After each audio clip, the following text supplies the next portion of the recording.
Empiezas tú a recaudarlas. No, oye, como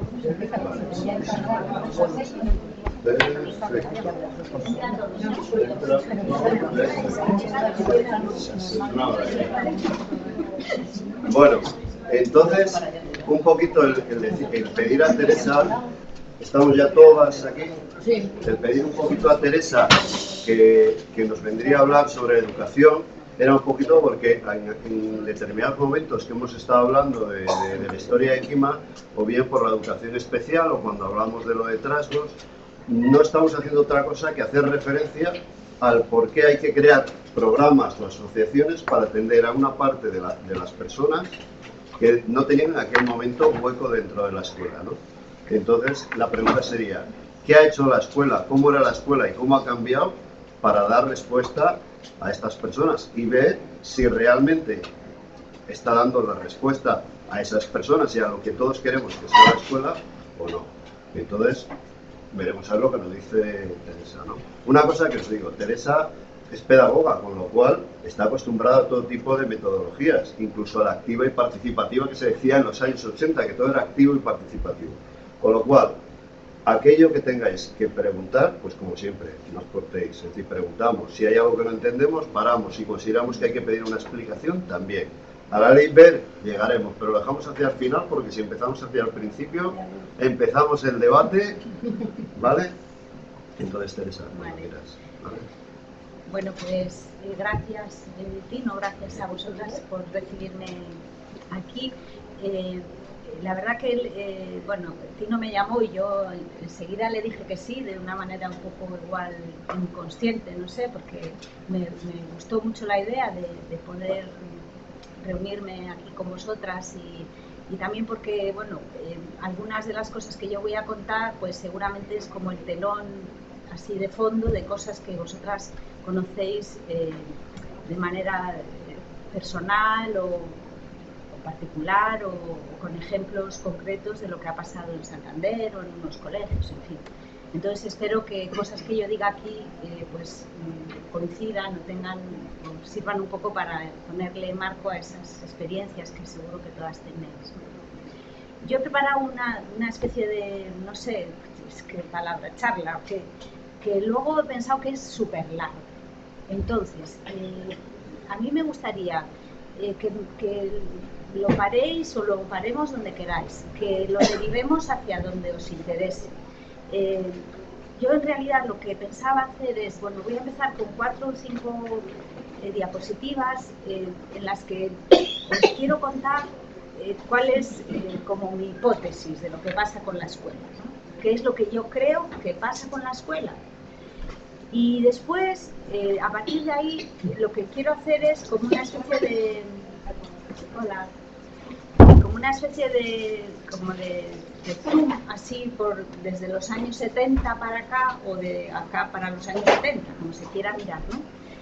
Y bueno, pues ahí es donde seguramente van a salir muchas cosas que todas conocéis y habéis vivido y por eso os pido que me interrumpáis o que la cosa derive hacia donde queráis. Y desde luego si hubiera algún asunto sobre el que pues otro día queréis ampliar o profundizar, pues yo me presto encantada a compartir con vosotras el debate, ¿no? Bueno, entonces, como digo, yo creo que voy a tratar de explicar en 4 diapositivas cuál es mi hipótesis, qué es lo que yo creo que pasa con la escuela que tenemos, ¿no? Yo creo que la escuela tiene un problema de nacimiento, como un problema desde su origen, ¿no? Que es una institución que se creó pensada para los chicos varones de las clases pues dominantes o de las clases económicamente más favorecidas, ¿no? Y entonces y esto es así en toda Europa, no solo en España, en toda Europa. Y entonces los países después han necesitado ir creando lo que hemos llamado un sistema nacional de educación, es decir, una atención educativa a todo el mundo, a todos los niños y niñas del país. Y se han encontrado que esa escuela o esa institución que se había originado entonces es insuficiente, ¿no? Porque, bueno, esa diapositiva que pongo ahí os la explico porque es muy bonita, a mí me gusta mucho. Esta es un dibujo que se publicó en la Exposición Universal de París de 1900, o sea, de principios del siglo XX, y que trataba de explicar cómo pensaban ellos que iba a ser la educación en el año 2000. ¿Vale? Y bueno, pues hay alguna cosa aquí que ya, bueno, si nos pusiéramos ahí al detalle, ¿no? Pero todo el mundo veis que el profesor se dedica a meter como en una tolva, en una máquina allí todos los libros, y luego los alumnos por unos especie de cascos pues reciben todo el conocimiento, ¿no? Y ahí va a ser así de sencillo. Pero fijaos, ya una cosa que vemos, los alumnos son todos chicos, ¿eh? Y después cómo están sentados, o sea, es como la escuela, la clásica tradición, eso no había cambiado, era el año 2000, pero para ellos eso no cambió. Bueno, entonces esta es la escuela original, con la que nace un poco la idea de que tenía que ser una escuela. Pasa. ¿Pero qué es lo que pasa? Pues que hay un montón de gente que no estaba todavía en la escuela, que estaban, digamos, fuera de la escuela. Por una parte estaban todos los niños hijos de clases trabajadoras, niños que se dedicaban a aprender el oficio, ¿no? No iban a la escuela, aprendían su oficio. El que era hijo de carpintero, pues el carpintero, el que era hijo y no iban a la escuela. Después estaban las niñas no iban a la escuela. Las niñas se educaban en casa y allí aprendían todo lo que necesitaban. Pues a llevar la casa, el hogar, los niños, tal. Después, todos los niños y niñas con discapacidad, naturalmente, tampoco estaban bienvenidos, no estaba la escuela pensada para ellos. Eso.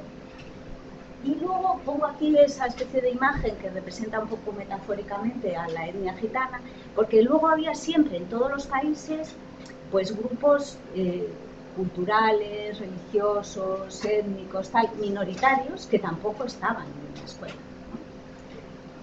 Bueno, y entonces, ¿qué es lo que pasa? Que los países tienen que hacer un sistema para todos y siempre lo que hacen, o cómo empieza, digamos, los países a organizarse para recibir a todos los niños y niñas. Pues con sistemas que llamamos duales, dobles, ¿no? Con escuelas como, o sea, está la escuela, la buena, que es la de chicos, y luego abrimos una para chicas. Está la escuela, y luego abrimos una escuela especial, pero que es otra cosa, que es como por decir, de segundo nivel, ¿no? Y así, en un primer momento lo que hacen es como ir añadiendo como si fueran como verrugas, ¿no? Como si fueran apéndices a la escuela principal, y siempre es una escuela distinta. Bueno, y después lo que hemos hecho, y esto es un poco el motivo de la reunión de hoy, lo que hemos hecho es una especie de reformas grandes, que hemos llamado así, reformas, para incluir en la misma escuela a estos colectivos. Y este es un poco el motivo de lo que vamos a ver hoy aquí, o de lo que yo creo que Tino quería que hablara, ¿no? Es decir, ¿qué ha cambiado para que la escuela pueda aceptar dentro a los niños y niñas de clases trabajadoras? ¿Qué ha cambiado para que la escuela pueda aceptar a las niñas? Bueno, eso son lo que hemos llamado la reforma comprensiva. A veces los quieren con esa H por ahí, intercalada y otras veces sin ella, porque como es una traducción del inglés, pues, bueno, lo podéis ver de las dos formas. Se llama así la reforma. Luego voy a explicar qué es esto, ¿vale? La reforma de coeducación, llamamos eso a la reforma o los cambios que se hacen para atender a las niñas, ¿no? Para que las niñas puedan estar en el aula. La reforma compensatoria es un nombre más de España, ¿no? Es la que tiene que ver con cómo atendemos a las minorías, ¿no? Compensatoria, intercultural, llaman también, ¿no? Y luego estaría la reforma de integración, que es la que tiene que ver con las personas con discapacidad. Bueno, esto es lo que se mueve en este país entre los 80s y los 90s, ¿vale? Y entonces, para terminar mi hipótesis, quiero decir que con lo que voy a decir ahora casi ya me podría marchar, porque, bueno, no me voy a marchar, pero casi me podría marchar porque esta es mi hipótesis. Mi hipótesis es que nace la escuela pensada para varones de clases, digamos, de las clases dominantes, y después todo lo que hace para adaptarse son como reformas parciales, como, digamos, arreglos, apaños, pequeños cambios, pero eso no va a funcionar, o eso no está funcionando del todo, porque lo que necesitamos es una reforma de la misma escuela. Por decir, lo que necesitamos es refundar el edificio, ¿no? Yo a veces pongo el ejemplo allí cuando estoy en clase. Yo doy clases ahí en el interfacultativo, que es ese edificio de ladrillo, ¿no? Y este es un edificio horrible, hecho fatal, horrible, y es esto, es como la escuela, ¿no? Eso les pongo el ejemplo. ¿Qué es un edificio? Pues que no está adaptado. Entonces, cuando han empezado a venir personas en silla de ruedas, hemos empezado a hacer chapuzas, ¿no? Rampas como no se puede, un baño adaptado que no tenía. Después no cabíamos, ya hicieron un anexo para atrás, pero ese anexo pues tiene problemas de calefacción. Bueno, esto es un poco el símil de lo que yo digo. Ese edificio no tiene solución. Yo siempre les digo, este edificio solo tiene una solución, que es dinamitarlo y volverlo a hacer, para que estemos todos, pensando en todos, ¿no?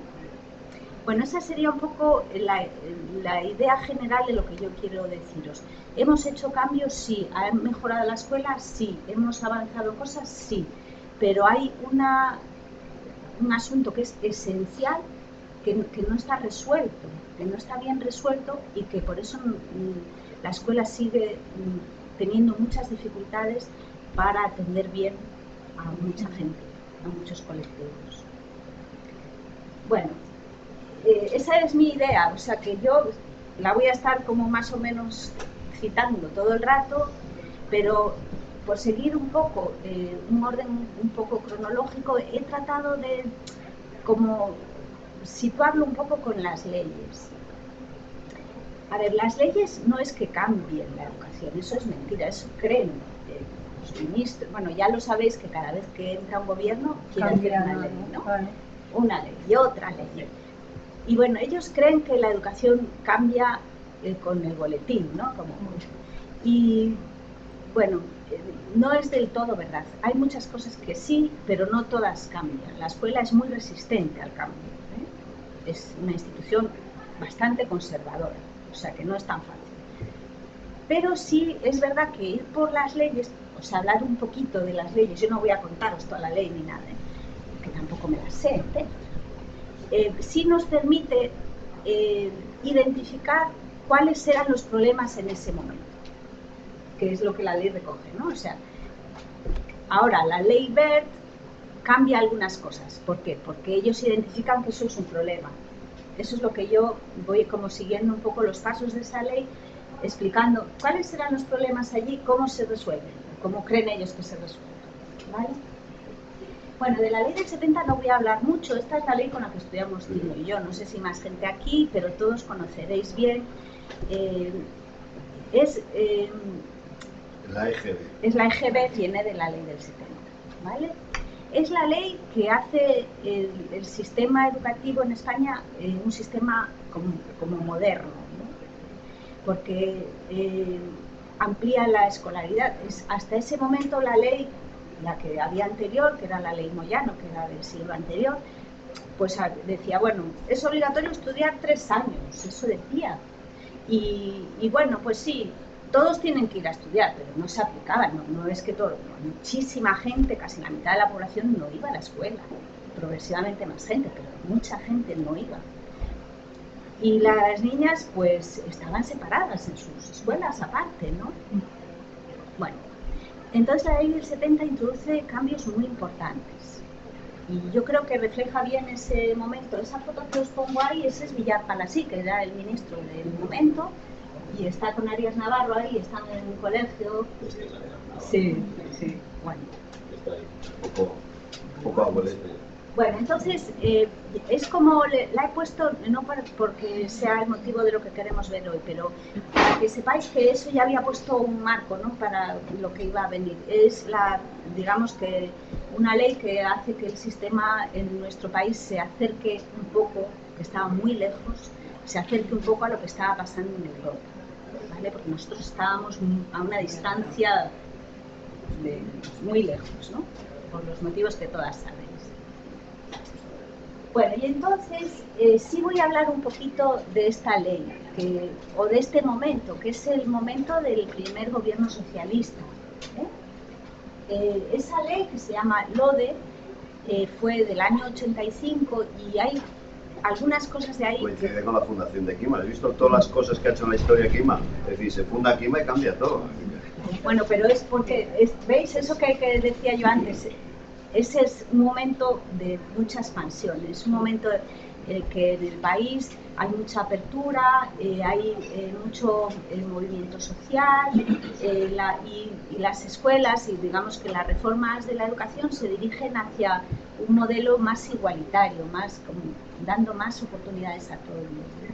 Bueno, entonces la ley, que se llamaba también Ley Marabal, que se llama como el ministro, ¿no? Este es Marabal, ese que está ahí, que bueno, pues fue una ley con unas protestas tremendas, hubo muchísimas manifestaciones, bueno, hasta el punto que Marabal tuvo que dimitir por motivo de esta ley, ¿no?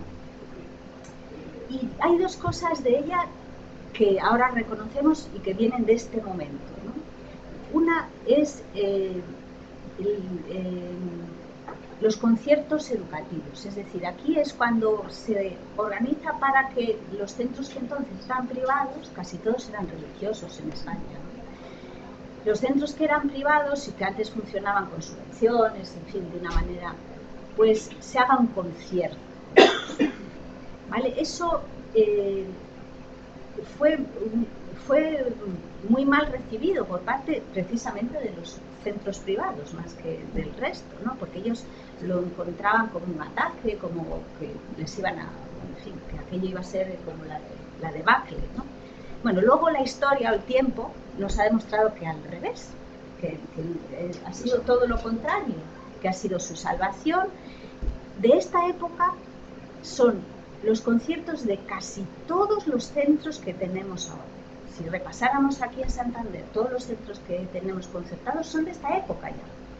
O sea, que les dio una estabilidad muy grande, ¿no?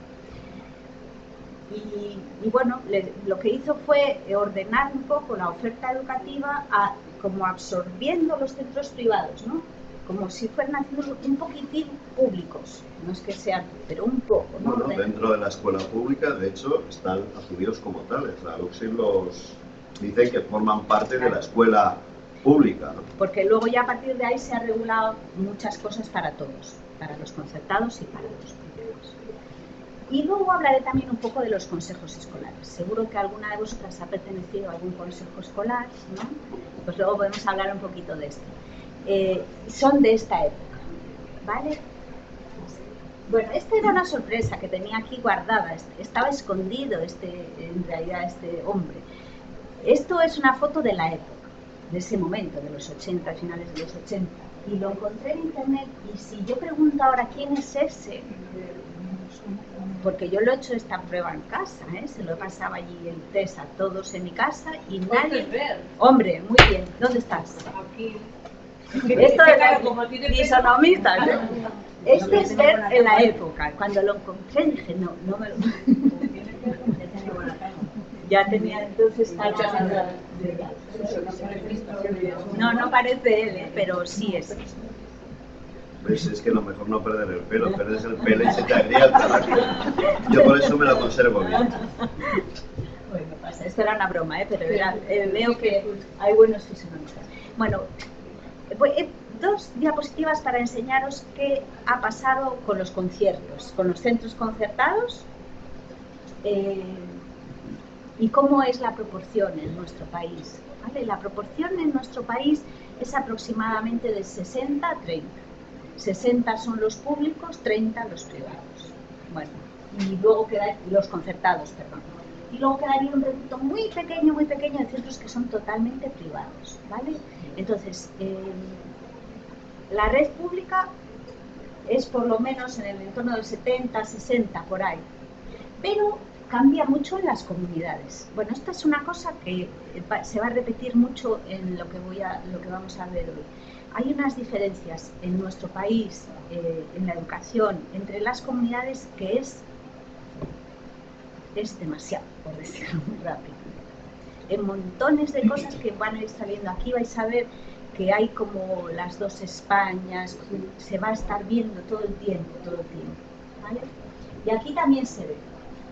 Bueno, nosotros tenemos una proporción de centros públicos bastante buena, un poco por encima de la media. Esto es España, 67% son públicos, ¿vale? Y ahora está aquí Cantabria, un poquitín por debajo. Vamos, estamos ahí. Esto hace referencia a la comunidad, no a Santander. ¿No? ¿A Santander? No.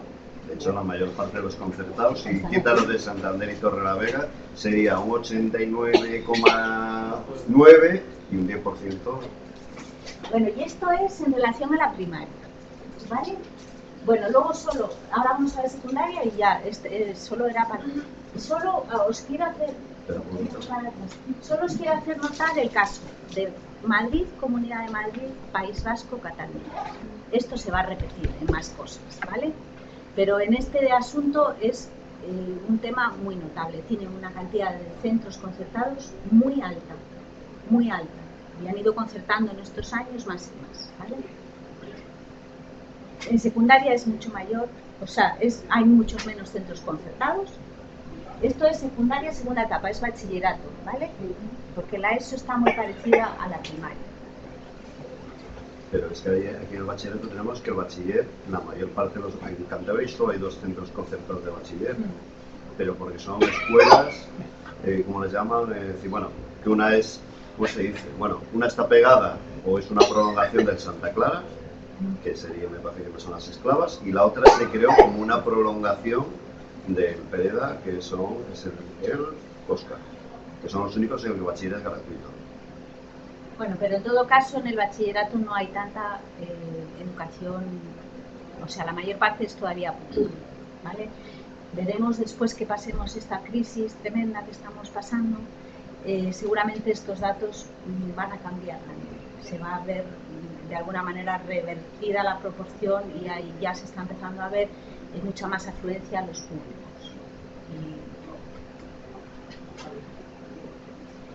Bueno, y aquí sí quería hacer una llamadita de atención porque es un caso muy especial, muy particular, que es la historia del colegio Torrevelo en esta comunidad, ¿no? Yo he dicho, los colegios concertados lo son casi desde el año 85, aquí, desde el principio. Y hay un caso particular que es este, sobre el cual ha habido un cierto debate, ¿cierto? Y bueno, ya sabéis que se retiró el concierto y luego se ha vuelto a dar casi el primer día que llegó el consejero. No sé si fue el primero o el segundo. ¿Por qué se le retiró el concierto? Porque los niños y las niñas están separados y va contra la ley. Pero sí, de hecho, claro, y saltándose la ley, el nuevo consejero, que es del Opus, yo sí lo digo, es del Opus, es un jefecillo del Opus, y les ha vuelto a dar el concierto. Sí, han hecho una especie de estrategia que es administrativa, porque tienen el de los niños y el de las niñas, y entonces han dicho que es una única cosa, y entonces, bueno, como todo esto. Y luego hay, si nos da más tiempo, pues ya lo ampliamos. Ellos han argumentado con una cosa, con un término que es un poco nuevo, que es lo que llaman la educación diferencial. Ese es un término pues nuevo, un poco así como inventado, para darle como un poco de carácter más científico a esto de que hay que educar a las niñas por un lado y a los niños por otro. Bueno, sobre esto podríamos hablar mucho tiempo, pero esto está completamente contestado, no tiene fundamento alguno, no tiene ninguna... Además de que, bueno, pues no es que se aprenda mejor ni peor, pero además de eso hay otras cosas que lo desaconsejan, ¿no? Que son mucho más importantes. O sea, la la sociedad y la vida es una sociedad mixta y hay que estar, como yo siempre digo a mis alumnos, la escuela debiera representar lo que es la sociedad, debiera ser como una mini sociedad. Y una escuela ideal para mí sería una en la que está la sociedad en las mismas proporciones, de chicos, de chicas, de niños con discapacidad, de niños... eso sería para mí una escuela ideal. Bueno, y el otro asunto que viene del año 85 es el de los consejos escolares. Así como los conciertos han sido una medida pues muy estable, pues ya está integrado, no creáis, es una medida que en Europa no existe mucho, y ha sido así pues analizada con cierta curiosidad, ¿no? Pues miren, esto es en España, ¿cómo lo han organizado? Bueno, lo mismo ha pasado un poco con los consejos escolares cuando se introdujeron. Eso era una cosa, una excentricidad, una cosa poco común en Europa y en los colegios por ahí. Y como ya lo sabéis, era una idea sobre la gestión y el gobierno de los centros que trataba de promover la participación, ¿no? Esa es la palabra aquí, claro, ¿no? Que todo el mundo pudiera participar, tuviera una opinión, una voz, y entonces las familias, los alumnos, los profesores.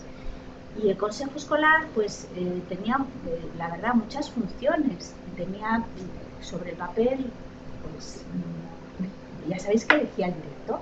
O sea, bueno, aquí me dicen que sí, porque sí. Yo creo, no sé si tenéis alguien así experiencia de haber participado en algún consejo escolar. Sí, pero ya no, No, ya no. Ya no. ¿Y por qué años fue aquello?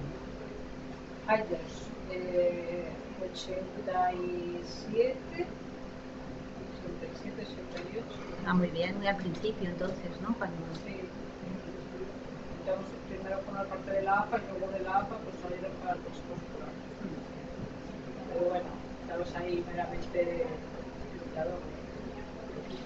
Bueno, venga, dilo, que te vas a morir ahí mordiéndote la lengua. No, no me voy a morder la lengua. Pero estuviste también en el consejo. También estuve en un consejo escolar. Sí. Que te veis nervioso. También, poco más o menos en esa época también, casi a los principios. Y me tocó también la integración. Ah, bueno, ahora enseguida vamos a ver. Pero bueno, poco más o menos. Y también me parece que, bueno, se le dio mucho bombo y platillo, pero que luego se quedó en agua de borrajas. Sí, eso es así como todo el mundo lo ha analizado y lo ha interpretado, ¿no? Que la idea era muy poderosa, era muy buena, pero ni la escuela estaba preparada para eso, ni a lo mejor tampoco la sociedad estábamos muy preparados, ¿no? Para eso. No tenemos en este país mucha tradición de democracia, tenemos no mucha, y no mucha de participar en las instituciones. Y bueno, y el hecho real es que los consejos escolares, salvo muy contadas ocasiones en algunos colegios que han funcionado muy bien, en general han sido órganos un poco, o sea, con muy poco poder real, ¿no? Con muy poca participación verdadera. Y entonces yo siempre digo que en vez de hacer políticas para animar eso, pues no, esto no funciona, vamos a quitarlo, ¿no? Es un poco, yo digo, bueno, si la idea es buena, vamos a pensar cómo mejorarla, qué podemos hacer para dar más facilidades, para educar a la gente en la participación o para promover. No. Entonces, progresivamente las leyes han ido restándole funciones al consejo escolar, ¿no? Primero quitaron a los niños de primaria del consejo escolar. Después, no sé qué, bueno, y ya en la última ley pues ha quedado como una especie de cosa florero, ¿no? Un adorno que tienes ahí.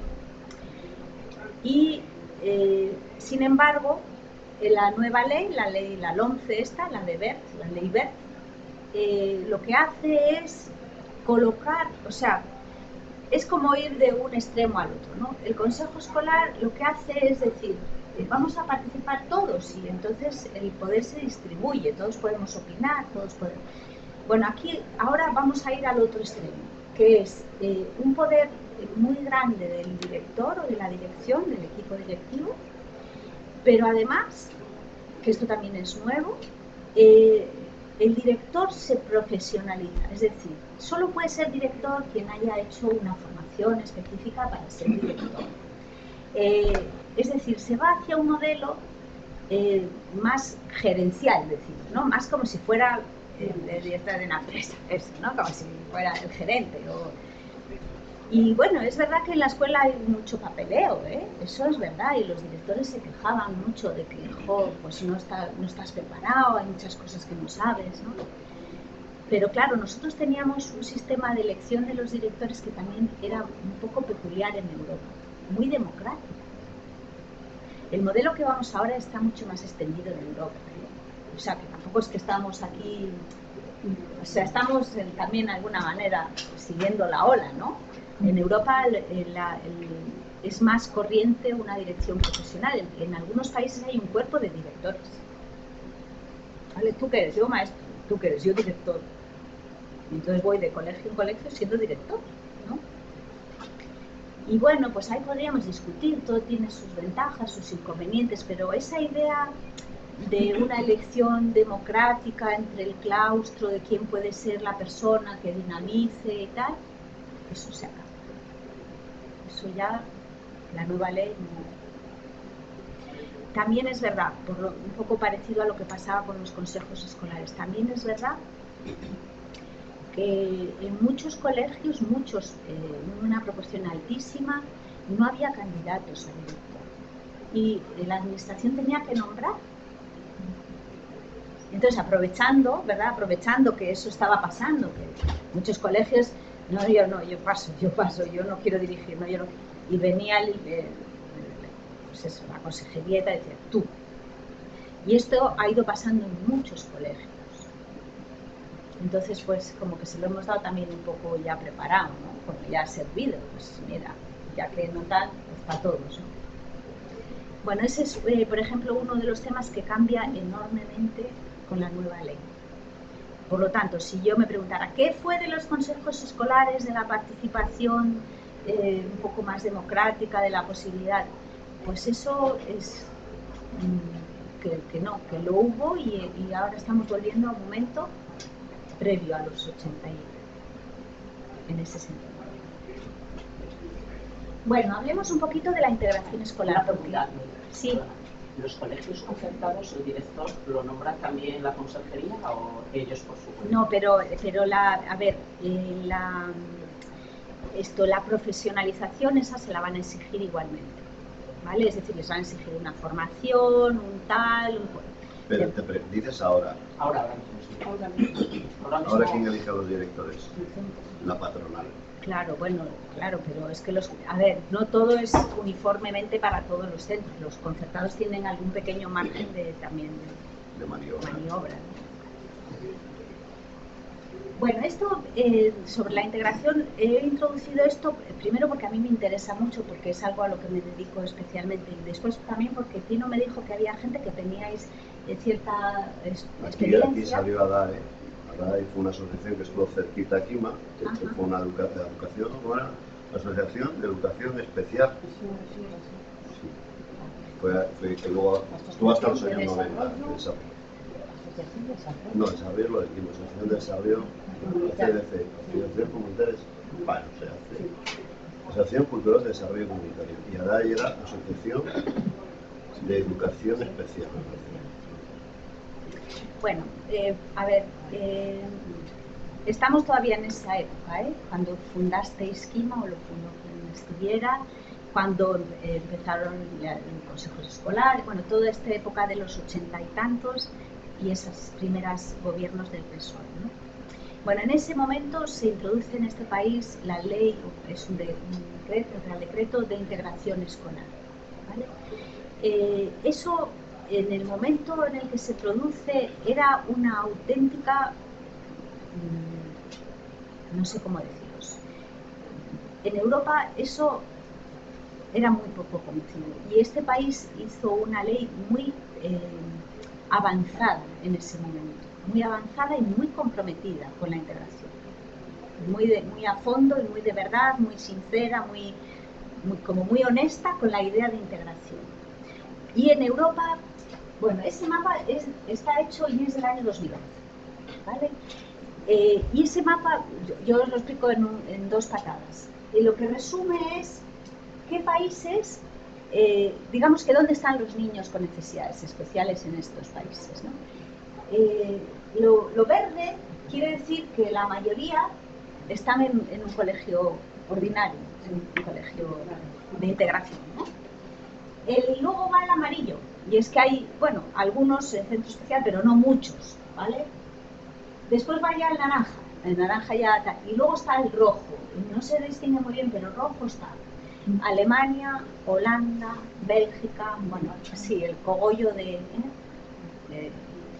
yo siempre digo cuando explico esto que por estos países, o sea, fueron impermeables a la integración.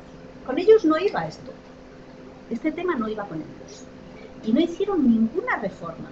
Y están con una pila de centros especiales que si vais no lo podéis creer.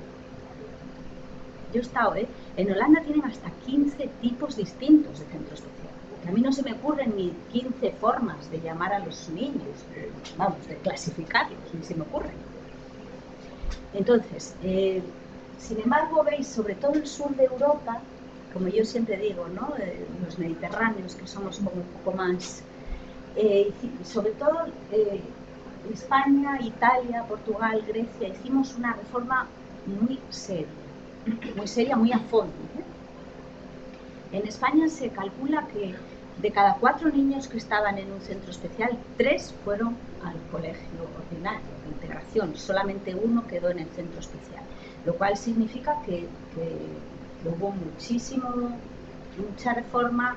Los profesores también pasaron de los centros específicos a los centros ordinarios, se crearon... Blanca, luego te puedo contar algo, porque ya le tocó en el Cisneros con toda la integración que claro. fue el centro cumbre de integración aquí, Era un colegio de claro. ¿cuántas plantas tiene? De 8 plantas. Claro. Pues claro, porque había al principio unos centros piloto, llamaban así, ¿no? Y estuvieron ahí 3 años viendo un poco cómo la cosa iba o no iba. Y aquí en Santander uno era el nuestro. Era ese, sí. Entonces, claro, ahí... Había 1 o 2 niños por aula al principio. Porque estaba limitado. Y se empezó por preescolar, vamos, o sea, por infantil. Y yo recuerdo eso, pues yo creo que sí, en primero a mi hija le tocó una niña de por aquí, además, cercana de por aquí, de por el barrio, se llama Beatriz. Ahora no me acuerdo de su apellido. Y la verdad es que era genial, ¿eh? O sea, el trato de los niños, cómo funcionaba y cómo trataban los profesores a esos niños en ese momento. A mí me gustó y se veía como interés en ello, ¿no? Pero a medida que fueron pasando los años y que fueron subiendo de nivel, digamos, ¿no? O de escala, a mí me defraudó muchísimo cuando llegaron a octavo, por ejemplo. Claro. Porque... A mí, y bueno, y con ello, lógicamente, el comportamiento de los propios niños. O sea, había niños que sí, que continuaban teniendo su relación con Beatriz, pero un porcentaje muy alto. Eso, o sea, no se integraban de la misma manera, pero fue porque hubo cambio de profesorado y el profesorado que llegó tampoco actuaba de la misma manera. Claro, a ver, esto vuelve un poco a lo que he dicho al principio, porque la escuela no estaba preparada. A ver, hicimos cosas, pero eran reformas un poco parciales. Algunas eran buenas, eficaces, había profesorado de apoyo, empezó entonces, bueno, bastante más tarde, la formación del magisterio, porque ahí empecé yo a dar clase. De repente se dieron cuenta que a los maestros también había que formarles para la integración, porque y en los planes de estudio no se hablaba de nada hasta ese momento, ¿no? Pero eso fue mucho más tarde, porque el plan en el que yo empecé a dar clase era del año 90, ya llevaban 5 años y en magisterio seguíamos sacando. Entonces, yo creo que hay muchas cosas, que, bueno, tú pones ejemplos, ¿no? Que vuelven un poco a la hipótesis que yo he dicho al principio, que la escuela no estaba todavía bien preparada. No, ni está. Ni está. Porque vamos siempre por detrás. O sea, se van poniendo parches. Eso, sí. Porque en ese momento la ley era preciosa en papel, Sí. pero a la hora de llevarla a la práctica yo creo que inviable, empezando por el centro, o sea, un centro que no estaba acondicionado absolutamente para nada. Que es lo que os comentaba ese día. Yo he visto a las chicas o las auxiliares que se dedicaban a cuidar a estos niños, subirlos en brazos piso por piso. Sí, sí, no. O sea, luego conseguimos un ascensor y bueno, que yo ya fue un logro. Y luego, pues eso, o sea, condicionar rampas por el interior. Como yo digo lo del interfacultativo. Eso es. O sea, todo una chapuza. Exactamente, o sea, bueno, te puedes imaginar, yo me acuerdo, pues eso, o sea, rampas de madera por todos los sitios, con barrotes, o sea, imposible. Había sitios donde era imposible que accedieran. Y cuando eran pequeñitos, pues tenían menos peso, los podías coger y se podían subir las sillas por un lado y a los niños por otro. Lógicamente había cantidad de madres que cooperábamos y las sillas pues iban a espaldas de alguna, ¿no? Pero ya te digo, o sea, era imposible. Y ibas a pedir a ministerio tal, pues eso, alguna ayuda y alguna historia pues para hacer ese tipo de proyectos, por lo menos poner unas rampas de madera. Pues eso. Hay varias cosas Nunca llegaba el dinero. Sí. Hay varias cosas que me recuerdan a cosas que yo sé que se han escrito y que tú las cuentas desde tu experiencia, ¿no? Por ejemplo, una que está escrito es que la ley de integración, que como he dicho, de verdad que fue ejemplar para toda Europa, fue en parte, una parte muy grande, un logro de las familias que empujaron mucho, o sea, que fueron muy activistas, ¿no? Que protestaban, que litigaban, que iban al juicio, que no sé qué tal. Y eso a mí siempre me gusta explicarlo, porque cuando estás allí en la facultad, pues hay mucho esto de que de esto que viene de los maestros y de las escuelas, de que las familias no hacen nada, ni colaboran, ni quieren participar, ni nada, que siempre tenemos ese debate, ¿no? No queréis participar y tal, y entonces yo me pongo en mi rol de madre, ¿no? Yo también soy madre, digo, mira, pues yo no voy mucho a la escuela de mis hijos, pero es que cuando me invitan solo para qué cosa allí, para el carnaval, por ejemplo. Y yo no sé coser, la verdad, no sé coser. O me invitan solo para un día unas cosas, pero a mí nadie me invita para, yo qué sé, participar en diseñar una actividad o ¿no? Bueno, esto es otro debate. Entonces, primero eso, las familias tuvieron ahí un papel fundamental, y eso está escrito y así se reconoce. Y luego, yo creo que eso, que era una reforma para la cual todavía no estábamos preparados, no estaba ni físicamente los centros, ni la formación de los profesores a punto. Pero sobre todo, algo que voy a decir al final, pero ya lo anticipo, porque igual no te puedes resistir. Lo voy a decir ahora. Pero sobre todo pasa una cosa, que en este país no se ha tocado el currículum. O sea, lo que se enseña en las escuelas, eso está ahí como, no sé, como si fuera congelado desde hace no sé cuánto, y los cambios son siempre muy pequeños. ¿No os fijáis que siempre nos meten en el debate este bobo de ciudadanía sí, ciudadanía no, religión obligatoria, y nos meten en ese debate y nadie nos deja participar en el de verdad, que es, vamos a ver, ¿qué asignaturas está usted enseñando? Y dentro de esas asignaturas que está enseñando, porque matemáticas yo creo que hay que enseñar, yo sí creo que hay que enseñar. Ahora, ¿estas matemáticas son las que hay que enseñar? O a lo mejor, pues tienen que saber otras cosas, ¿no? Unas matemáticas más del mundo, de la vida, de saber calcular un crédito. El número neperiano, yo todavía estoy seguro, el número y el logaritmo neperiano, que yo la verdad nunca entendí para qué servía, es decir, yo todavía no me lo he encontrado, ¿eh?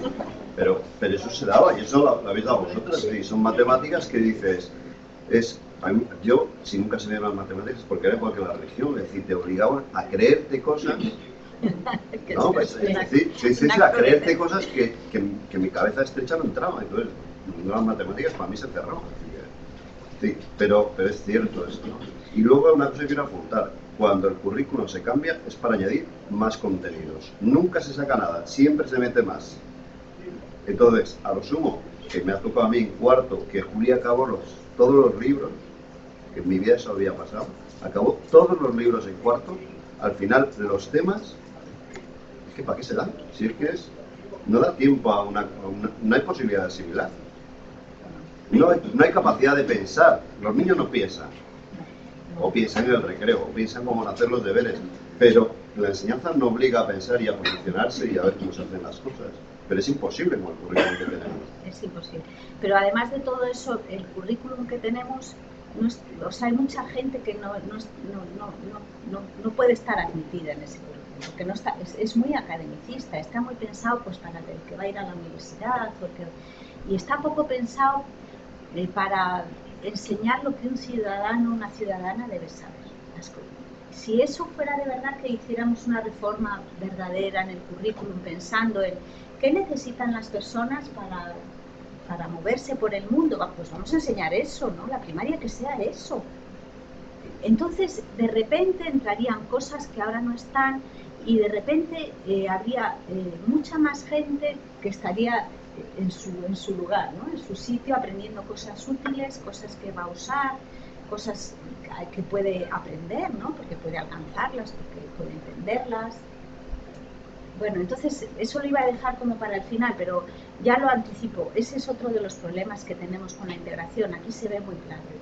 Con un currículum así, cuando ya vas llegando a la ESO, eso expulsa gente necesariamente. Ya lo sabemos antes de que ya lo sabemos, ¿no? Entonces, bueno, si esto es enseñanza obligatoria, pensemos qué es lo que tiene que aprenderse en ese tiempo para toda la población, ¿no? Para todo el mundo, porque hay mucha gente, que luego voy a enseñar los datos, que una vez acabado ese tiempo desaparece de la escuela, ya no tiene más contacto. Y la escuela no les ha enseñado montones de cosas que necesitan para la vida, ¿no?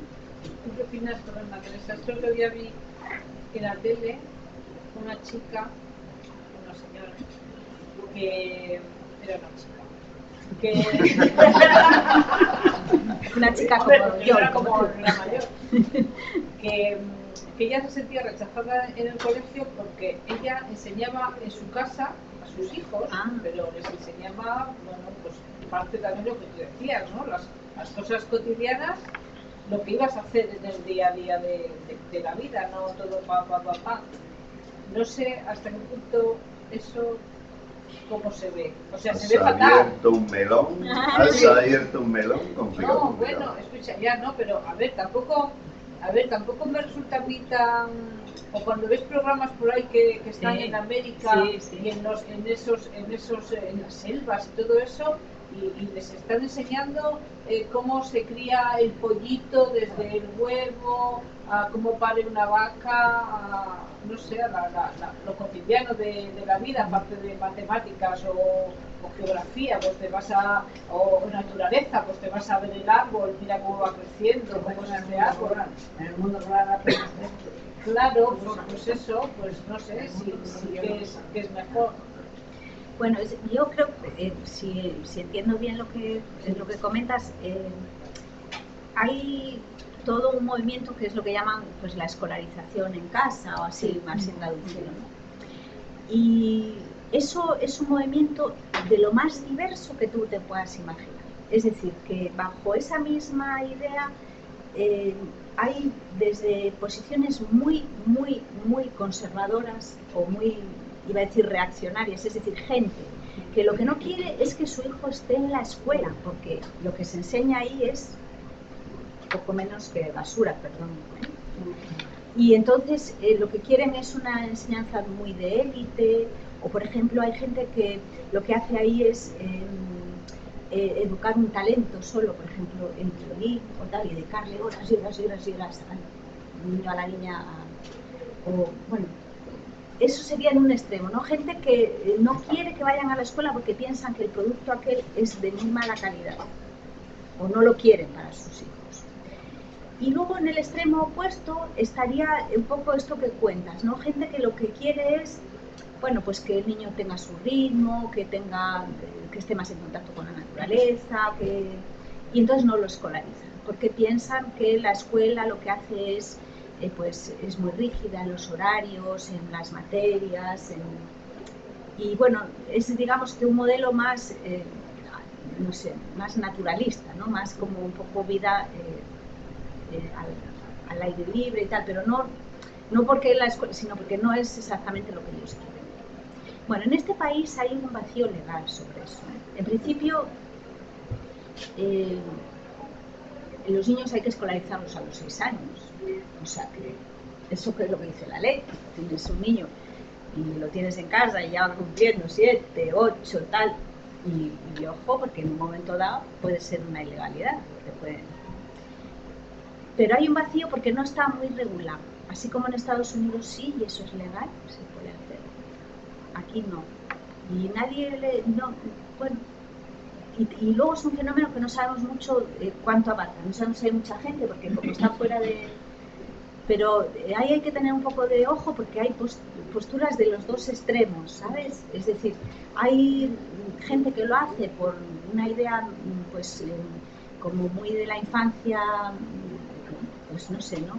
Natural y tal, y hay gente que lo hace como para tener mucho control sobre la educación de su hijo y para enseñarle los valores o las cosas que le parecen que...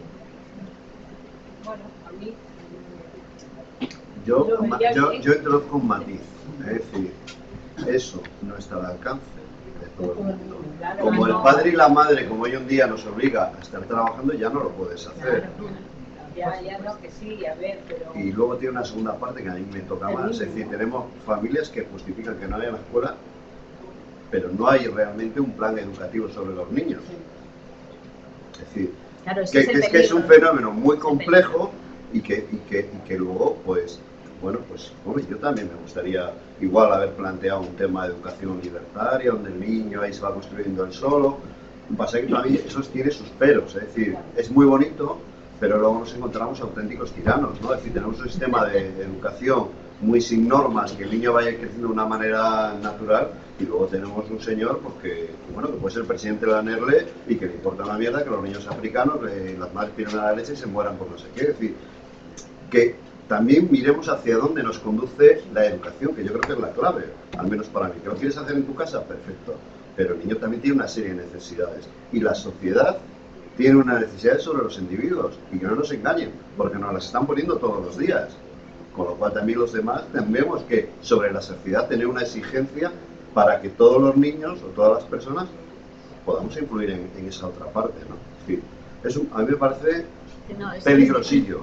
Es un tema complicado, sí, es complicado. Además, una vez que regulas, lo que dice Tino, cómo tú sabes si efectivamente ese niño está recibiendo una educación o no, o bajo esa norma que tú permites que no esté en la escuela, pues bueno, lo que es un poco que nadie se hace mucho cargo, ¿no? No sabes. O sea, pero si luego se va a examinar libre, por ejemplo, o sea, podría haber una cosa, no escolarizarse, sino entrar como un listado de que recibe una educación y luego que pase un examen libre, ¿no? Como se hacía antes. Es que si quieres que el niño pase a secundaria, tiene que rendir sus materias en algún momento. Si quieres que pase al bachiller, vas a obligar a tu niño así, a eso. Y si quieres que entre a la universidad, por supuesto. Es decir, eso obliga. Lo que no hace la ley es, y el que no quiere, ponte el hijo botín que dice, pues me lo llevo de paseo todo el día por ahí, ese niño que su vida la tiene resuelta fuera, que por un lado es tan bonito y que ideal, yo me gustaría tener una vida paralela en esta sociedad y sin tener que depender de nadie, es decir, como ideal está muy bien. Lo que pasa es que no sé si algunos de los de aquí hubiéramos tenido esa capacidad de vivir en ese mundo, ¿no? Pues no, ¿No? porque iban a estar en su círculo, no más que iban a tener sus valores, no iban a tener los valores de alrededor de pues mira, un caso muy similar era los chicos de la Plaza Roja, que hablábamos al principio, ¿no? Es decir, un Estado que no regula y que no pone los medios hace que los niños con 12, 13 años estén fuera de la escuela, en la calle, por ejemplo. ¿Por qué? Porque sus familias no tienen esa capacidad, ni esa concepción, ni esos valores, ¿no? Entonces, a veces, como dice mi amiga Isabel, lo mejor es enemigo de lo bueno, ¿no? Entonces, es complicado y aquí además pues, te llevan a juzgado, ¿eh? Es decir, luego tú tienes que mostrar que hay un plan y luego, por desgracia, ese plan que muchas familias presentan, como son familias de clase media, no se les mira igual que a una familia de clase baja. Es decir, que si tú eres padre abogado, no sé qué, aunque estén todos pirados ni mal de la cabeza, que hay algún caso, ellos dicen que tal, y socialmente entendemos que lo están haciendo. Hay familias que lo hacen, ¿eh? Y hay familias que aquello es... Dios reparta suerte. Yo tengo una duda, porque no sé, cuando forman una, por ejemplo, con ministro, para hacer una ley educativa, ¿están los maestros representando? ¿O no están Muy ellos buena para, pregunta, para muy votar, buena pregunta. para votar esa ley, los maestros? No, Camila, no lo leéis. Sí, bueno, sí, en principio están, ¿eh? A ver, lo que se suele hacer, el proceso es, se lanza como una especie de proyecto y luego se abre como un tiempo de consultas. Suele ser más bien así, ¿no? No es que nos sentamos en la mesa y aquí están los maestros, los directores, no, sino más bien como sobre un proyecto más o menos... Sí, como están en un político allí. Pues ya se lanza, y entonces hay... Hombre, ha habido diferentes modelos. Ha El habido. modelo del LOCSE fue así, es decir, cuando Más la abierto, LOCSE más se abierto. tuvo equipos de maestros que se pusieron a trabajar sobre unas ideas básicas y a sacar modelos. Yo me recuerdo aquellas unidades didácticas que venían trabajadas según el modelo LOCSE, ¿no? Que fue quizá la gran apuesta frustrada de este país, ¿no? Pero, por ejemplo, a la 11 no le han preguntado a nadie. No. Metida, se ha machado martillo, ha dicho esto tiene que ser ABC y se aplica en este proceso. Y además ha quedado en una situación que no se sabe si se va a aplicar o no. El problema que tenemos hoy en España es que todo ha quedado en el aire. La 11 no se sabe, la ley BERT, no se sabe si lo va a aplicar o no. Ya han amenazado algunos que se aspiran, si llegan al poder, la van a revocar. Tampoco queda claro que si vuelve a ganar el PP y gobierna el PP, la vaya a mantener. Tampoco queda claro. Tiene mucho enfrentamiento. Luego he puesto algunas imágenes ahí de manifestaciones y de la marea verde y todo eso. Bueno, no, vuelvo un poco para atrás solo para decir una cosa sobre el tema de integración, que no le vamos a dar más que, pero bueno, sí, salvo que queráis. Quería haceros notar que el sur de Europa, el que yo dije, es muy integrador, ¿no? Hace reformas. Y luego es muy integrador los países nórdicos. Y os quería hacer notar esto, ya lo veis ahí, ¿no? En Suecia, Noruega, porque ¿qué es lo que pasa en esos países? Pues fijaos, en esos países lo que pasa es que nunca hubo centros especiales. No es como aquí, que tuvimos que hacer reforma porque teníamos una pila de centros especiales. Allí nunca hubo centros especiales. Allí los centros siempre eran para todos. Entonces, ya estaban diseñados desde el origen, cuando los hicieron, para que cupiera todo el mundo, es decir, todos los niños del pueblo, de la zona. Y entonces tú vas y esos colegios, por ejemplo, son colegios que están construidos todo así en vertical. Perdón, en horizontal, no como está hoy piso, no, que aquí como estamos, ¿verdad? Para arriba todo, y los colegios y tal, todos son en alturas, allí no. Y entonces, claro, todo el tema de la accesibilidad resuelto, los profesionales que necesitan ya están en el centro, pero y siempre fue así, y lo natural es que esos niños fueran a la escuela con su hermano, su hermana. Pero quizá porque precisamente lo que tú hablabas del concepto de la escuela está enfocado desde el principio de manera distinta, ¿no? Claro. Eso es un poco a donde, vamos, que no es que lo que yo digo es, mira, que está, pues mira qué cosa ha soñado un día que se le ha ocurrido así. No, o sea, hay sitios donde existen cosas parecidas, ¿no? Naturalmente todo es mejorable y siempre hay cosas que arreglan, ¿no? Pero un modelo de escuela que llamamos para todos existe y se puede ver en algunos sitios, ¿no? Bueno, solo quería comentaros aquí un poquito, estos son gráficas muy rápidas, porque si nos paramos aquí para discutir, pero lo que trata de enseñaros es que la INMES, esto es actual, ¿vale? 12-13, son datos de hace poco. La mayor parte de los niños están en centro ordinario todavía, la mayor parte. Después, la mayor parte son niños varones. Es así. Eso está por explicarse. Los hombres somos más... No, pero está demostrado que en muchas de las discapacidades más severas son niños varones. Bueno, y después ahí veis un poco, pues también por etapas, etcétera, pero no la vamos a comentar. Era solo para haceros ver que, y eso dice mucho del país, ¿no? Que hemos mantenido, porque la tendencia, ya os digo, de los centros es a segregar. La tendencia de los centros es a sacar gente. Bueno, y esto es un poco también por comunidades autónomas que tampoco lo vamos a analizar. A mí, viéndola, me sorprende la Comunidad Valenciana. La Comunidad Valenciana tiene casi la mitad de los niños fuera de las aulas ordinarias. Eso aquí no, vamos, eso aquí no es posible. Nosotros hasta ahora hemos tenido una política muy favorable a la integración. Hasta ahora, hasta el último gobierno que acabamos de... Bueno, que está finalizando ahora, ¿no? Pero yo diría que ha sido la comunidad bastante, en eso, bastante coherente con la ley. Cuando acaba la formación, digamos que la una meta de apoyo, porque, sí. Por ejemplo, si hay un 20% de estos niños no van a poder seguir al 80%, si tenían una meta de apoyo, digo yo que no pueden seguir al resto de los bueno, a ver, claro, a ver, tal y como está diseñada la escuela en nuestro país, pues siempre ha quedado un número muy pequeño de niños que han quedado en centros especiales, que son niños con discapacidades más severas, más profundas. Pero vuelvo a decir, eso es por motivo de que nuestros colegios no estaban pensados para ellos, ¿vale? Pero yo creo que un poco lo que... A ver si te entiendo bien. Tú lo que dices es que el niño no puede seguir el grupo normal. Es decir, que ella lo que dice es, claro, y los niños que están en las escuelas y no siguen, ¿qué se hace con ellos? ¿Se les tiene allí con la maestra? No, bueno, pero vuelvo a lo que estaba diciendo antes. Hay formas, hay cosas que se pueden hacer, lo que pasa es que no las hacemos. Pero hay profesores de apoyo. Claro. Tienen grupos específicos para ellos y actividades que se hacen dentro de la escuela. Claro. La clave es que no todos los niños hacen lo mismo, sino que hay determinados niños que hay una parte que comparten y hay otra parte que son actividades específicas o adaptadas a ellos, pero se hace en un entorno que es normalizador. Claro. Tú imagínate que a los que tienen gripe, en vez de atenderlos aquí en el centro de salud, los llevan a una finca allá abajo para que no peguen a los demás.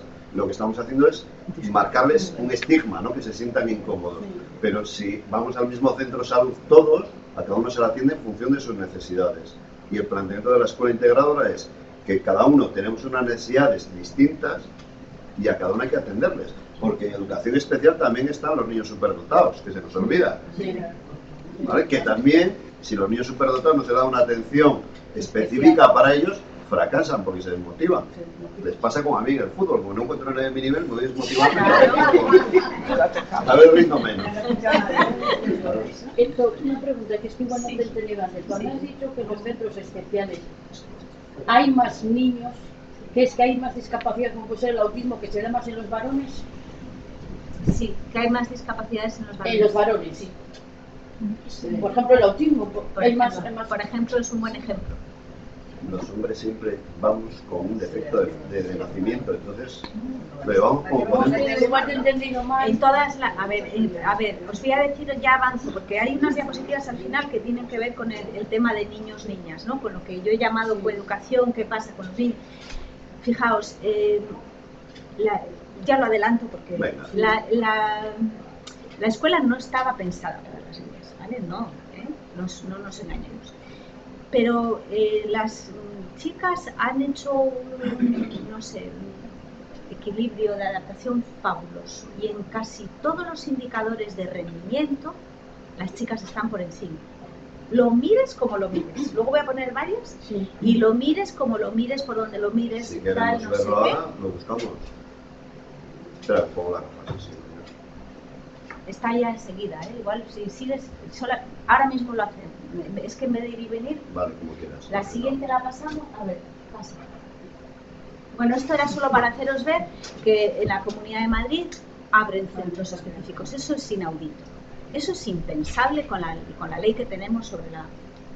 Pero bueno. Sí, yo quiero hacer otro comentario aquí muy al uso. En Madrid no solo abren centros específicos. En Madrid, en espacios destinados a escuelas públicas, se están dando a organismos privados, no solo privados, es decir, los evangélicos, los mormones, se les está dando espacio público que la administración tendría que construir una escuela pública y se está dando. ¿Y esto por qué viene? Porque estoy así encendido, porque he leído en el periódico, no sé si de ayer yo creo que ha sido, que un espacio público en Santander se les ha dado a la obra San Martín para que hagan un nuevo centro, ¿no? Entonces, no es por meterme con la obra de San Martín, que aquellos tienen su finalidad, sino que la administración pública está haciendo dejación de sus funciones y está pasando al tercer sector, que se llama a las asociaciones, a las fundaciones o a la privada, su obligación. ¿Y esto por qué? Porque luego la administración paga esos servicios y hay empresas o fundaciones que los cobran. Es decir, así clarito. No sé si en la universidad se puede decir, pero es lo que está pasando en Madrid. Madrid no construye colegios, los da. Da la superficie y luego sí concierta el colegio. Claro. Bueno, ahora mismo voy a entrar al tema ese, ¿vale? Pero si me permitís, lo voy a introducir a partir de la otra gran ley, que es de la que seguramente más hemos hablado. En este país se ha hablado de la LOCSE. De hecho, de la LOCSE habéis oído, he puesto ahí uno porque He puesto uno de entre millones que ha habido, ¿no? Y decir la LOCSE es sinónimo de decir que no sabes nada, Bueno, fijaos, sin embargo, fue una ley que introdujo la reforma que hemos llamado de la comprensibilidad. Esta palabra, que es, como he dicho, una traducción, ¿qué significa o qué es lo que, digamos, trae de nuevo? ¿Qué es lo que aporta al sistema? Bueno, pues lo que trataba esta ley es de organizar una enseñanza obligatoria que fuera común para todo el mundo, de forma que no pasara como pasaba con la EGB o como va a pasar ahora con la nueva ley, que los chicos desde muy pronto se les empieza a separar a los que van a ir a la formación profesional y los que van a seguir hacia la universidad, ¿no? Que enseguida a los 14 por ahí, pues ya, bueno, tú vete para trabajar cuanto antes y vete, ¿no? Y abrimos una vía que sería profesional y no, la comprensividad lo que trata es todo lo contrario, es decir, las personas mientras están en la educación obligatoria tienen que tener una formación común, que es lo que yo decía antes, la formación que necesita un ciudadano, una ciudadana. Otra cosa es si el currículum de la LOCSE contenía esto, contenía lo que necesitábamos saber como ciudadanos, eso es otro debate, ¿no? Pero eso es lo que trae la LOCSE, trae eso y la ampliación de la escolaridad hasta los 16 años. Que aquí era obligatorio solo hasta los 14 y era ya ridículo. En Europa estaba ya a los 16. En algunos países de Europa está a los 18 ya, ¿no? O sea, que quiero decir que los años de escolarización obligatoria van creciendo, ¿no? Bueno, eso se introdujo aquí. Y entonces, se trataba ahí, de alguna forma, de superar también el asunto del fracaso escolar. O sea, esta idea de la comprensividad lo que hace es dar una especie de igualdad de oportunidades a todo el mundo, que todo el mundo estudie las mismas cosas y por tanto superar esas cifras tan estrepitosas que tenemos y teníamos y tenemos y yo creo que seguiremos teniendo por un tiempo de fracaso escolar. Bueno, y ahí voy ahora con lo de las chicas. A ver, voy a decir alguna cosa de fracaso escolar, pocas, porque se podría hablar mucho y Tino sabe también un montón y bueno, todo el mundo... Pero yo voy a decir un par de cosas así generales. Una, hay muchas formas de medir el fracaso escolar. Y a veces nos hablan de... Aquí yo voy a poner hasta 3 formas. Nos hablan de tal cual y en realidad nos están hablando de eso, ¿no? Del fracaso escolar. Una es esta, lo que llaman la tasa de idoneidad. Todas son nombres imposibles de entender. Pero es para que no lo entendamos, ¿eh? No es que esté...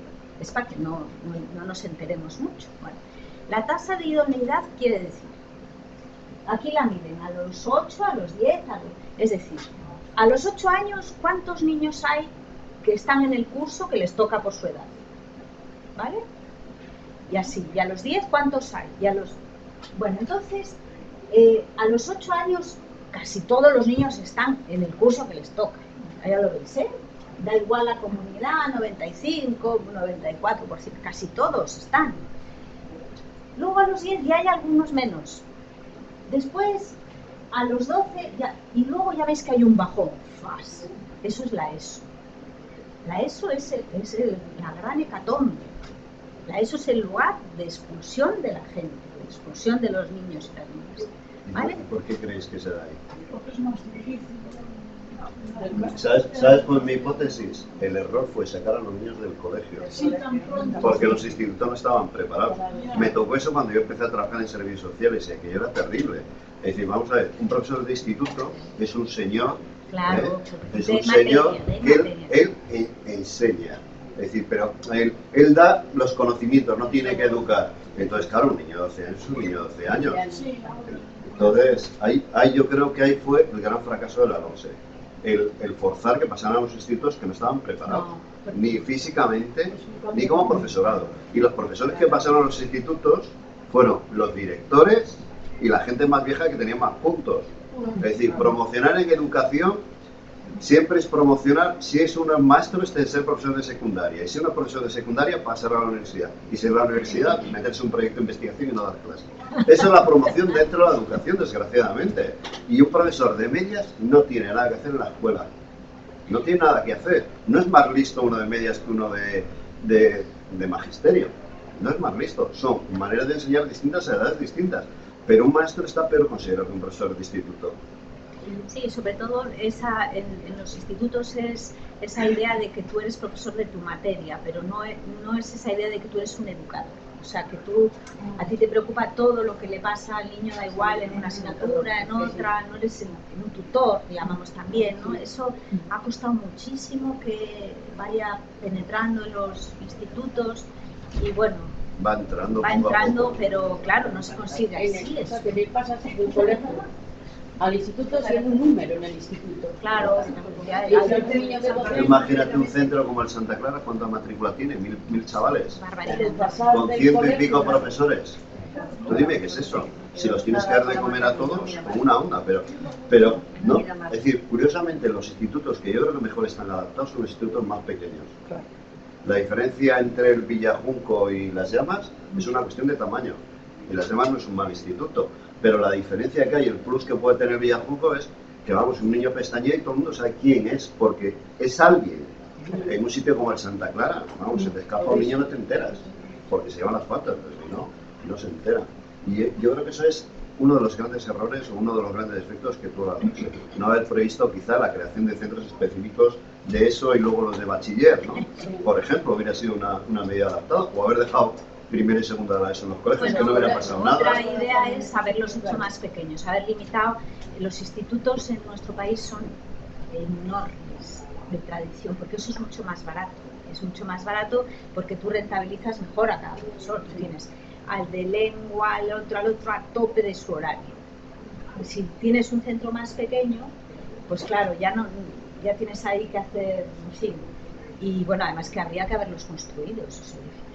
Y al revés, lo que han hecho con los institutos nuevos que se han construido después de la ley, se han hecho iguales, muy grandes. Y eso está demostrado. Los centros muy grandes son...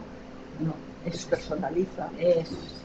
Entonces un centro educativo tiene que ser de un tamaño adecuado, pequeño, que la gente se conozca. Bueno, entonces, tasa de idoneidad es una manera de decir, ¿no? La otra será, ¿quiénes se han graduado en eso? ¿Cuánta gente? Ya sabéis que la ESO es obligatoria. Entonces yo siempre digo, si la ESO es obligatoria, ¿cómo puede ser que haya hasta un 30% de gente que no? Aquí algo no va muy bien, ¿no? Bueno, ahí veis que si luego vais viendo las comunidades, es otra cosa que os iba a decir. Las diferencias son brutales. En eso que os decía, las dos Españas, ¿no? Hay una España que es de Madrid hacia arriba y otra que sería el Mediterráneo y Andalucía, en cuanto a los indicadores, ¿eh? Todos los que queráis ver. Y aquí aparece también la diferencia de hombres y mujeres. Y esto es, pues bueno, me levanto para poderos señalar, ¿vale?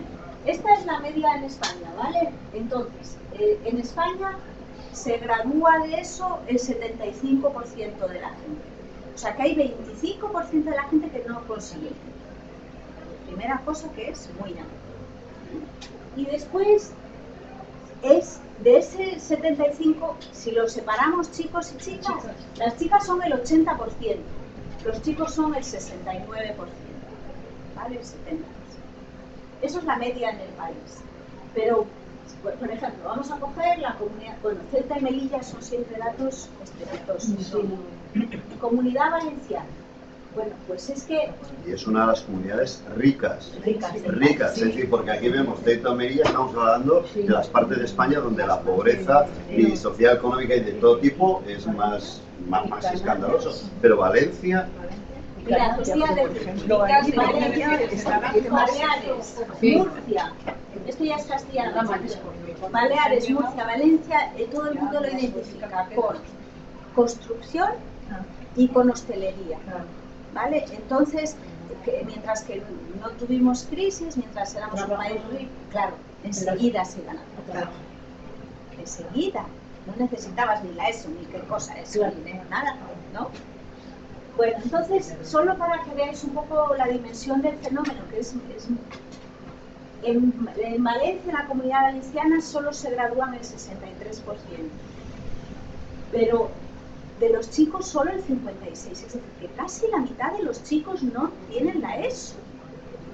Fijaos qué va a pasar en esa comunidad. Lo que está pasando, pero no ves que se cae sola, no ves que hasta hace uno de ópera y se les cae. Pero desde el punto de vista de esto del género, a mí me parece que es muy interesante, porque en esta comunidad casi la mitad de los chicos no tienen la ESO, pero el 70% de las chicas lo tienen. Que eso es una diferencia, ¿eh? O sea, en otras hay diferencias siempre hay, pero a veces es muy menor, apenas no se deja notar, ¿no? Por ejemplo, en Cantabria, pues hay, pero no es bueno, pues sí, 80% chicos, 80%, bueno, 77,8%. Pues bueno, 78% de los chicos, bueno, más que la media nacional, y el 87% de las chicas. Bueno, pero eso que dices, que no tienen la ESO. Que tienen.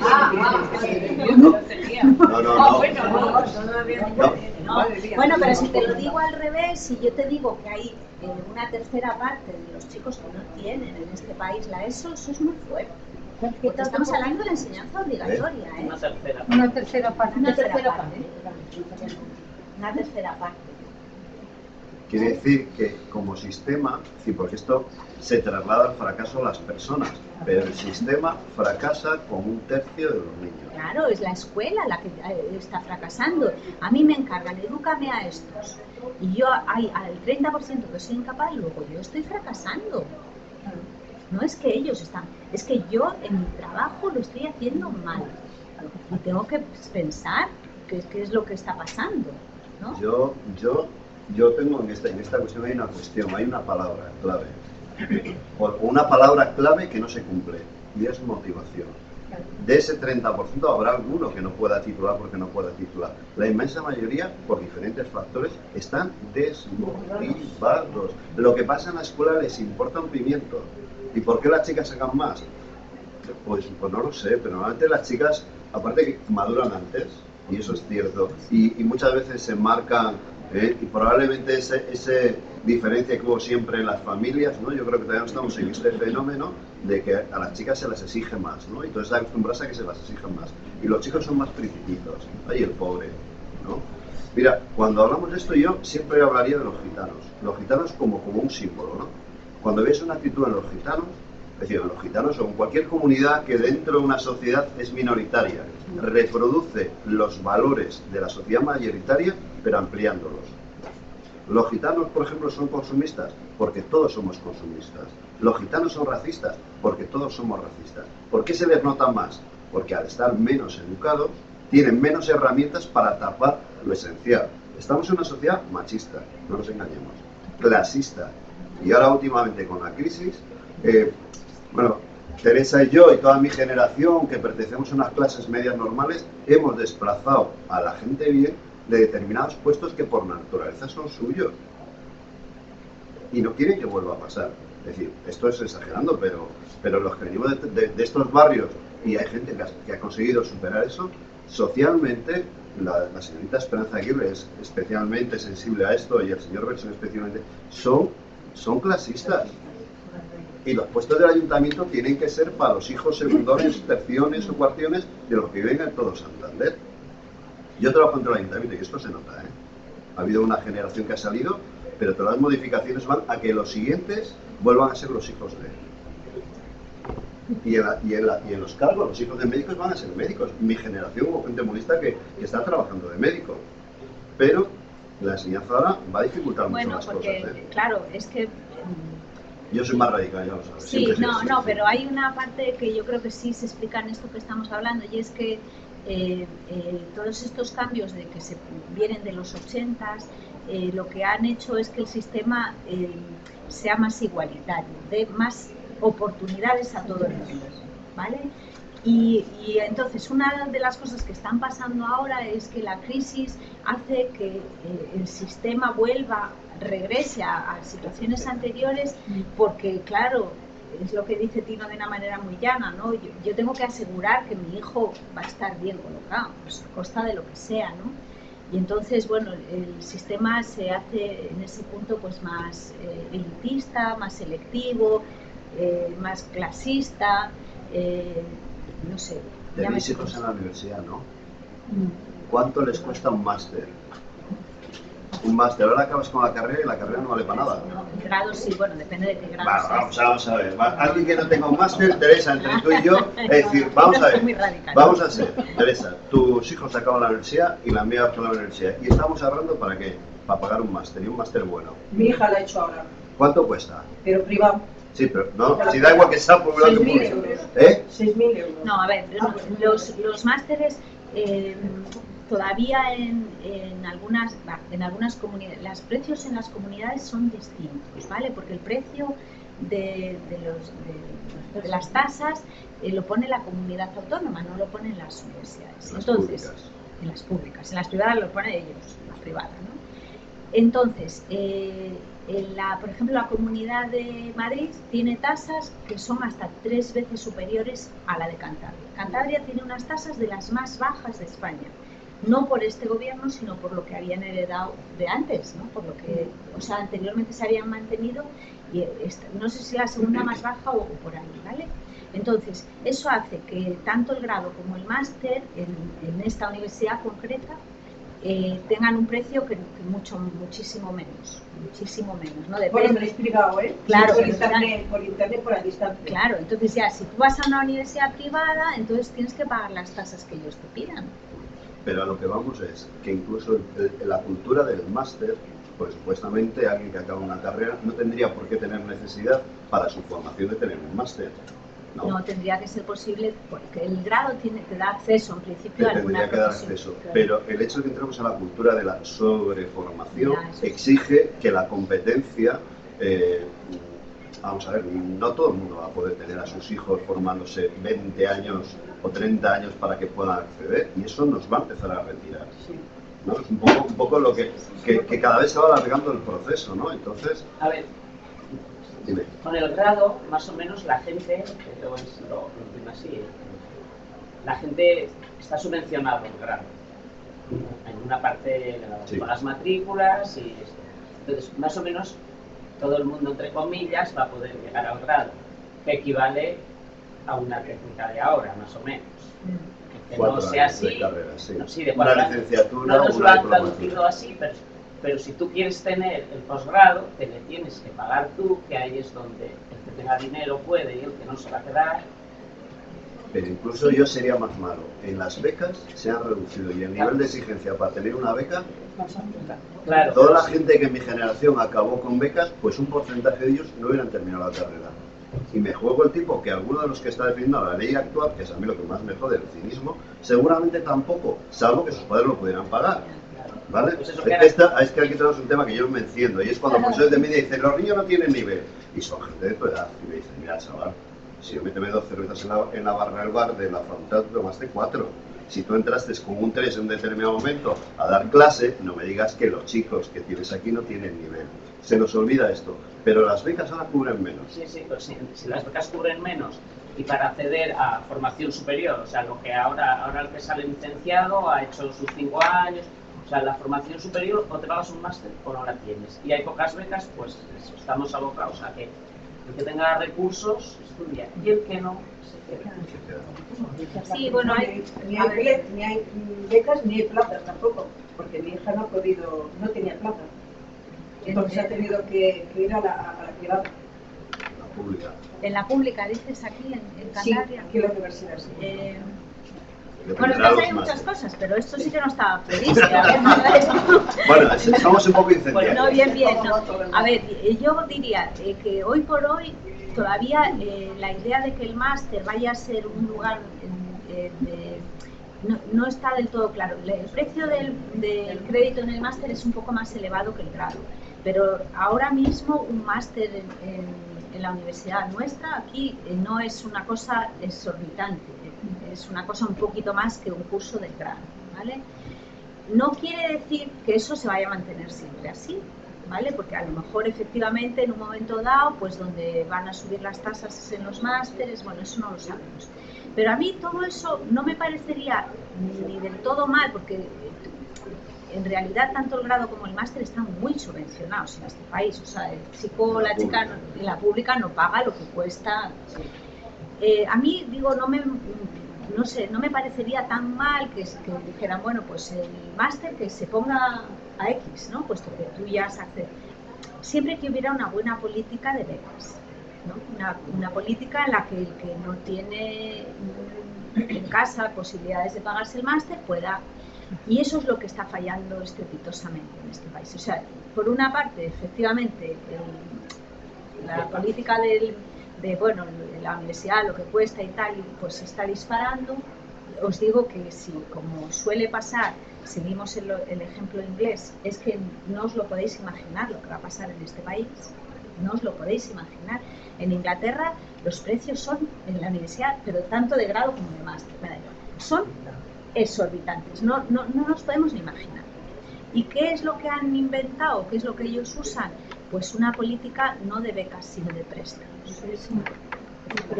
Crédito. Sí, lo que pasa es que aquí socialmente hay una diferencia. Tú pides un crédito, estudias, no trabajas, no devuelves. ¿Qué es lo que pasa en Inglaterra? Tú no trabajas, eres inglés, de pura cepa, y tienes una serie de subvenciones que te permite, con 30 o 35 años, pegarte unos años de no trabajar. Empiezas a trabajar y los sueldos en Inglaterra son bastante superiores aquí. En España te dan un crédito que tú vas a pagar de una manera u otra si no quedas endeudado, y si no trabajas, a los 6 meses te van a bajar el paro en caso de trabajar. Es decir, el problema es cómo todo está engranado dentro de la sociedad, ¿no? Y aquí en España sí es cierto que poco a poco suben los precios y el ingreso de las familias cada vez van bajando. Es decir, que en Inglaterra igual suben, pero bueno, hay una clase media que puede acceder, y aquí la que está sufriendo la crisis, aparte de los de siempre, es la clase media. Y aquí los pocos créditos que dan, y cuando empiezas a trabajar tienes que pagarle ganando 600 euros. Claro. Es decir, que... Y es un poco ahí un reto social que nos queda. Sí, no sé, el modelo de universidad que queramos seguir aquí está un poco por determinar. Las políticas que están haciendo son tremendas, salvajes, terribles. Ahora mismo, hace poco acaban de anunciar que van a autorizar a los grados de 3 años, y eso va a hacer una revolución absoluta en la universidad, porque ahora nos acabamos de poner de 4. Y no ha salido nada más que la primera promoción. Bueno, entonces todo parece como si fuera una política un poco dirigida a desarmar la universidad pública. Parece, da la impresión. Y bueno, pero quizás eso pues se pueda contener, ¿no? Por ejemplo, hay países en Europa donde la universidad está muy o absolutamente subvencionada. En Alemania, por ejemplo, en Francia, por ejemplo, y eso es a base de impuestos. Y se considera un bien público. Y el que puede acceder, porque tiene buenas notas, accede. ¿No? Nos lo van diciendo, pero mira, eso es. Pero mira, hay una cuestión. Hoy por hoy, estudiar en una universidad pública, estamos hablando que hablar de universidad pública es hablar de calidad. Claro, sí. Y una universidad privada, cuando dicen, pues manda a mi niño a la universidad privada, ¿suena bien? Es un negocio. Sí, pero suena bien cuando es que mi niño lo está haciendo en la universidad privada. ¿De dónde? Salvo 2, creo que debe haber 2 en España de calidad, las universidades privadas son chiringuitos. La que han montado aquí es un chiringuito. Y entonces, ¿cuál es el problema? Para conseguir la competitividad que está tan de moda, como la capacidad que tienen las privadas de ponerse a ese nivel es imposible, rebajamos e igualamos. Vamos a ver, la esta que han creado pueden competir con la Universidad de Cantabria en titulaciones, ni de churro, ni tiene instalaciones, ni los profesores, no tiene esa capacidad. Yo creo que la universidad no puede ser nunca privada, porque es, desde el punto de vista cualquiera, es un negocio. Y un negocio no puede tener un nivel de exigencia como le tiene la pública, que es un servicio público, porque se hunde el negocio. Entonces, salvo la de Navarra. Hay que, bueno, no, pero a ver, eso tiene como que ver una excepción, claro, que ellos mismos se reabsorben también. Sí. El mercado laboral es de ellos. O Deusto, por ejemplo, sí, pero son universidades que tienen mucha antigüedad, claro, que están creadas cuando las demás, y entonces con unos niveles, unos estándares muy parecidos. Y claro, las nuevas, ¿qué pasa? Que son universidades sobre todo de docencia. O sea, eso, para expedir títulos, ¿no? Y lo que es mucho más complicado es que una universidad tenga buenos niveles de investigación, porque eso requiere tiempo, equipos, profesionales, gente que pueda competir por proyectos europeos, tal. Eso no se hace así, salvo que tengas una inmensidad de dinero y contrates a esa gente. Los títulos públicos, privados, no pasa por los públicos. Sí, los títulos vale lo mismo. Tú haces el INEF aquí, que aquí es Santander, y lo vas a hacer a Madrid y el título es el mismo. El mismo, sí. Claro, pero es que, a ver, yo vengo de donde vengo, los privados, cuando terminan la carrera, tienen que hacer un examen especial en una pública, si no te dan el título. Yo creo que aquí, cuando terminen los de la pública, tendrán que hacer un examen en la privada. Yo creo que va a pasar, ¿eh? No, es decir, hoy por hoy no tienen el nivel, ni lo van a tener. Tampoco lo pretenden, curiosamente. Pero ¿para qué van a querer tenerlo? Si yo tengo dinero y tengo empresa, mi hijo tiene el título y viene a mi empresa. Pero es que no vale es todo lo que no vale el título privado. Yo creo que la gran revolución que supuso la escuela, un poco lo de antes, fue que fuera universal, claro, igual que la sanidad. Claro. ¿Y cuál es el problema? Que tanto la sanidad como la escuela, que yo hace poco estuve leyendo una cosa sobre el movimiento obrero en los años 60 y ellos hablaban del salario, de la subida salarial y del salario social, que hoy suena a otra cosa, pero el salario social, cuando decían en los años 60 y 70, se estaba refiriendo a esas otras cuestiones que a los ciudadanos nos aportan calidad de vida y nos dan algo que de otra manera tendríamos que pagar, y se estaban refiriendo a la escuela y a la sanidad fundamentalmente. Como lo hemos tenido todos, se ha dejado de dar importancia y el valor que tiene. Entonces ha perdido prestigio la sanidad pública o la privada. Si tú dejas 50 fajos, parece que te curan más, ¿no? Si tú vas a hacer un bachiller, no sé, de las Mercedarias, bueno, ya no, me lo quitaron el año pasado, otro colegio, los salesianos, va a ser mejor nivel, tiene mejores resultados en la selectividad que si vas a un colegio público. Te pregunto, es una pregunta. No, a ver, yo creo que bueno, la respuesta es no. Yo todo lo que quiero decir, que como tú y supongo que la mayoría de los que estamos aquí, soy una defensora a ultranza de lo público, porque yo creo que es una de nuestras principales conquistas como sociedad, ¿no? Tener todas cubiertos, ¿no?, las necesidades básicas en educación, en salud. No os podéis imaginar lo que es cuando uno sale fuera y ve, por ejemplo, cuando uno va a Estados Unidos y ve lo desigualitaria que es esa sociedad, pero bueno, digo Estados Unidos, digo todo Latinoamérica, cualquier país allí, ¿no? Y al revés, cuando ellos vienen aquí y ven que todo el mundo accedemos al mismo centro de salud o compartir. Bueno, eso es un logro para mí como un progreso de la humanidad brutal, enorme.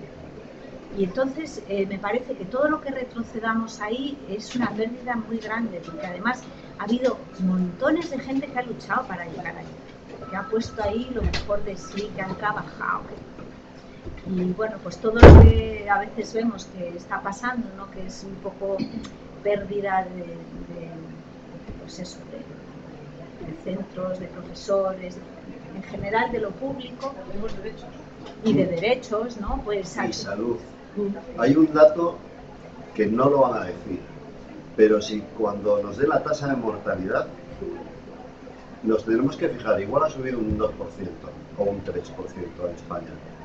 No conozco el dato exacto, pero cuando vamos a ver, si invertimos dinero en sanidad y se reduce la mortalidad, cuando lo sacamos, ¿qué pasa? ¿Que como han subido un momento nos han dado una pastilla y nos hemos curado para siempre? ¿Qué está pasando con la gripe? Está muriendo gente. ¿Os recordáis cuando aquellos calores tan fuertes que hubo aquel año? Sí. ¿Cuántos murieron en España? No lo sabemos, pero todas las semanas nos venía el dato de la gente que moría en Francia y la sensación que tenías, mira en Francia hace un calor y se muere y en España no tenemos la información. Uno de los problemas en España es que no tenemos acceso a la información. El cáncer del vientre se murió de un golpe de calor. ¿Cuál? El cáncer del vientre se murió de un golpe de calor. Pues solo dijeron eso. ¿Qué? Hombre, yo ese era el que conocía. Sí, pero lo que quiere decir es que tiene consecuencias. El que la enseñanza pública se deteriore va a tener consecuencias. ¿Cuál es el problema? Que las consecuencias las van a pagar los que están ahora en la escuela cuando dentro de 5, 6, 8 años vayan a acceder a un puesto de trabajo o vayan a votar a los siguientes o como personas va a tener una consecuencia. Bueno, y además hoy por hoy todos nuestros sistemas públicos de salud, educación, etcétera, tienen un sistema de acceso. Por lo tanto, eso significa que esos profesionales han pasado todos unas pruebas, unos exámenes, unas oposiciones, llámese lo que sea, que de alguna forma, hombre, por supuesto, todo es mejorable y el sistema a lo mejor también tiene sus defectos, pero de momento ha habido una selección. Entonces yo así podría decir que los médicos que están en la sanidad pública, así como a priori, son los mejores. O los maestros, o bueno, porque han podido pasar. Entonces eso a mí me parece que es una ganancia que no debiera, no sé, que tendríamos que poder mantener. Bueno, paramos por seguir. Oye, ya sabéis enrollado cómo soy, no calláis. No calláis. ¿Tú querías algo participativo? Bueno, y 10 minutos más y ya. Las 7:15. Bueno, alguna cosa de última hora, a ver, alguna cosa que se...